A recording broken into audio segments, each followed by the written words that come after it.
The Grand Assembly Hall of the Galactic Council stretched across 3 kilometers of polished crystalline floor, its vaulted ceilings disappearing into artificial clouds that occasionally rained gentle mist upon the delegates below. Today marked the 847th induction ceremony, where newly contacted species would demonstrate their worthiness to join the greater galactic community. Ambassador Thackrell of the Zorvathian Empire stood with his thorax plates gleaming, mandibles clicking in satisfaction as he observed the ceremonial preparations. Behind him, secured in a reinforced containment field, crouched his contribution to the ancient tradition, a fully grown razorback mantis from Zorvath Prime, its serrated forelimbs capable of slicing through durasteel, its compound eyes reflecting the deaths of 1,000 prey species. Impressive specimen, hissed Ambassador Salinth of the Serpentine Collective, her scales shimmering through the visible spectrum. Behind her cage prowled a venom-spine hydra, each of its 7 heads dripping neurotoxin capable of dissolving flesh in seconds. The tradition was ancient and sacred. Each species brought their homeworld's apex predator to the ceremony, demonstrating their ability to master the deadliest creatures of their respective ecosystems. It spoke to capability, to technological advancement, to the fundamental capacity for dominance that civilized species required. The crystalline hive brought a living swarm of devourer locusts that had consumed entire forests. The Aquatic Federation's contribution lurked in a specially designed water tank, a leviathan squid whose tentacles could crush submarines. Even the diminutive Pixian Republic had managed to contain a microscopic predator that operated on the quantum level, displayed on massive holographic screens for the assembly to appreciate. Then came the humans. Ambassador Chen walked into the Grand Assembly Hall with an ease that unsettled Thackrell immediately.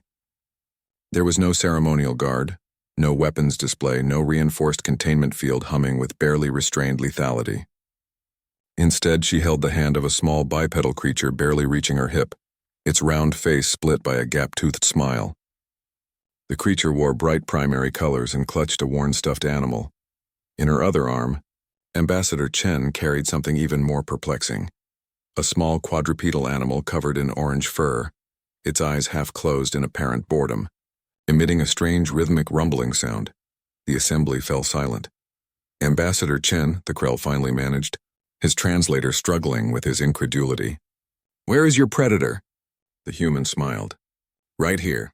This is my daughter Emma, age 3, and this is Mr. Whiskers, our housecat." The silence deepened into something approaching cosmic vacuum. This is humor, yes?" Slinth's tongue flickered nervously.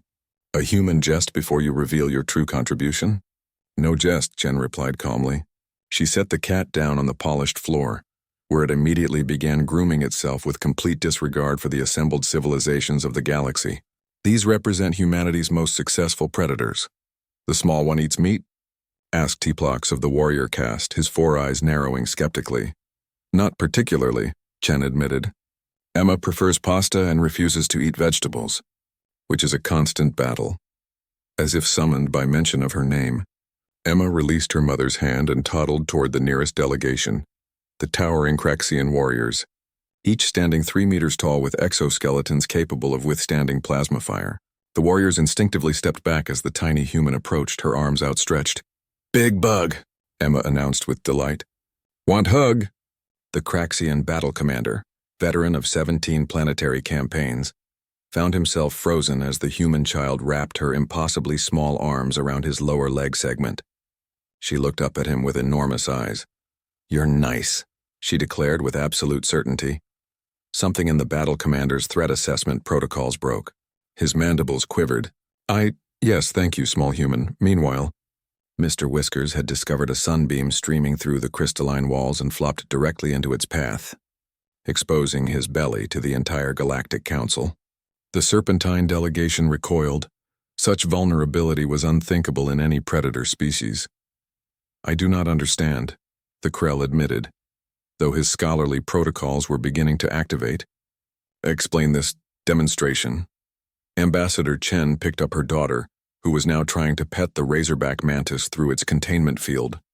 "Humanity's apex predators aren't the ones with the biggest teeth or the strongest venom. Our most successful predatory relationship is symbiotic."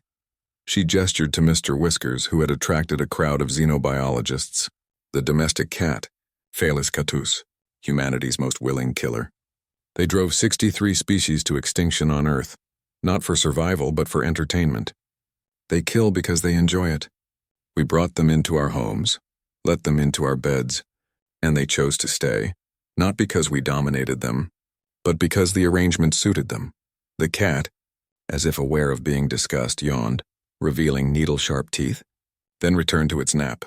And this one? Salinth gestured at Emma, who was now singing a song about spaceships that made no melodic sense. The human child, Chen continued, the most effective predator in the galaxy, though not in the way you imagine. Emma doesn't need claws or venom. She has something far more insidious, the ability to make you care about her survival more than your own. Threll's research tentacles twitched. Explain. Watch, Chen suggested. Emma had escaped again, approaching Ambassador Salinth's containment field where the venom-spine hydra writhed. The child pressed her hands against the force field. Doggy sick? She asked, her voice small and concerned. Salinth felt something unprecedented, a desire to comfort the tiny creature, to assure it that the hydra was fine, that nothing would harm her. Every instinct screamed that this made no logical sense. The child represented no tactical threat, no strategic value to the Serpentine Collective, yet Salinth found herself kneeling to Emma's level. The doggy as well, small one. Do not worry. Emma smiled, and Salinth felt an inexplicable warmth in her cold-blooded system. This is your demonstration of dominance? Diplomats challenged, though his voice had softened, making others feel protective. It's humanity's survival strategy, Chen explained. We don't just dominate our predators, we make them love us. We turn apex hunters into companions. We transform the most dangerous creatures on our world into things that sleep in our beds and play with our children. And our children? They're born helpless, requiring decades to mature, forcing entire communities to invest in their survival. They weaponized cuteness itself. Mr. Whiskers chose that moment to stand, stretch, and walk directly to Threll. The cat rubbed against the ambassador's chitinous leg, purring loudly. Threll's scholarly protocols identified the vibration frequency as similar to Zorvathian maternal comfort sounds. Fascinating, he breathed. You mastered predation by making predators optional, by creating relationships where both species chose cooperation.